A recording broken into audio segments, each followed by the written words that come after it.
দলের পক্ষে বা বিপক্ষে বলতে আছি। আমরা একজন ভিসি চাই, এটা আমাদের সাধারণ শিক্ষার্থীদের দাবি, এবং সাধারণ শিক্ষার্থী এতটুকু পরিচয় এর জন্য আমাদের এনাফ মনে হয়। আমরা দেখেছি যে করোনা সহ আরো বিভিন্ন কারণে আমাদের ভার্সিটির বিভিন্ন ডিপার্টমেন্ট অলরেডি মানে অনেক বড় সড় একটা সেশন জটে পড়ে আছে। এমন অবস্থায় দাঁড়িয়ে আমাদেরকে একটা ভিসির জন্য মানববন্ধন করতে হচ্ছে, কর্মসূচি করতে হচ্ছে, এর থেকে বিব্রতকর পরিস্থিতি হতে পারে না। সেখানে অন্যান্য সব স্বায়ত্তশাসিত বিশ্ববিদ্যালয়ে অলরেডি ভিসি নিয়োগ হয়ে গেছে, সেখানে আমাদের এখনো মানববন্ধন করতে হচ্ছে।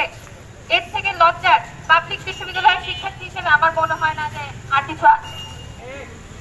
আমরা অলরেডি দেখেছি যে বিভিন্ন আওয়ামী দোষর এদের আরো অনেক কিছু বলা হয়েছে। আমি কোনো দলের বিরুদ্ধে বা কোনো কিছু বলতে চাই না।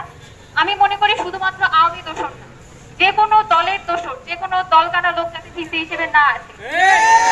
কারণ আমরা যদি দেখি যে আওয়ামী দোষরকে রিপ্লেস করে আবার অন্য কোনো দলকানা ভিসি এসেছে, এবং তারা যদি আবার সেই স্বজনপ্রীতির মানে যে টেন্ডেন্সি আমাদের আছে, সেই স্বজনপ্রীতির টেন্ডেন্সি থেকে যদি বিশ্ববিদ্যালয়ে আবার সেই পূর্বের পরিস্থিতি ফেরত আসে, তাহলে আমাদের আন্দোলন ব্যর্থ।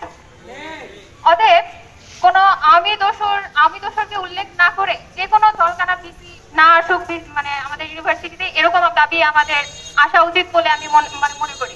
স্বৈরাচার শেখ হাসিনার পতনের পরে স্বৈরাচারের দোষর চট্টগ্রাম বিশ্ববিদ্যালয়ের প্রশাসনকে আমরা পদত্যাগ ঘটিয়েছে। স্বৈরাচারের দোষরদের পদত্যাগের পরে অন্তর্বর্তীকালীন সরকারের কাছে চট্টগ্রাম বিশ্ববিদ্যালয়ের শিক্ষার্থীদের পক্ষ থেকে আমাদের দাবি ছিল চট্টগ্রাম বিশ্ববিদ্যালয় দেশের অন্যান্য বিশ্ববিদ্যালয় থেকে ভৌগোলিকভাবে এবং রাজনৈতিকভাবে আলাদা। সুতরাং অন্য যে কোনো বিশ্ববিদ্যালয়ের আগে চট্টগ্রাম বিশ্ববিদ্যালয়ের ভিসি দিতে হবে। কিন্তু আমরা দেখতে পাচ্ছি বিভিন্ন জটিলতার অজুহাত দিয়ে বর্তমান সরকার চট্টগ্রাম বিশ্ববিদ্যালয়ের ভিসি এখন পর্যন্ত নিয়োগ দেয় নাই। আমি এবং আমরা চট্টগ্রাম বিশ্ববিদ্যালয়ের পক্ষ থেকে বাংলাদেশ সরকারকে বলতে চাই, আজকের ভিতরে চট্টগ্রাম বিশ্ববিদ্যালয়ের ভিসি নিয়োগ দিতে হবে। আর আমরা সময় ক্ষেপণ করতে চাই না। অনেক সময় হয়েছে, 1 মাস সময় হয়েছে চট্টগ্রাম বিশ্ববিদ্যালয়ের ভিসি নিয়োগ দেওয়ার জন্য। এর চাইতে আর বেশি সময় প্রয়োজন আছে বলে মনে করি না। আমাদের কাছে আর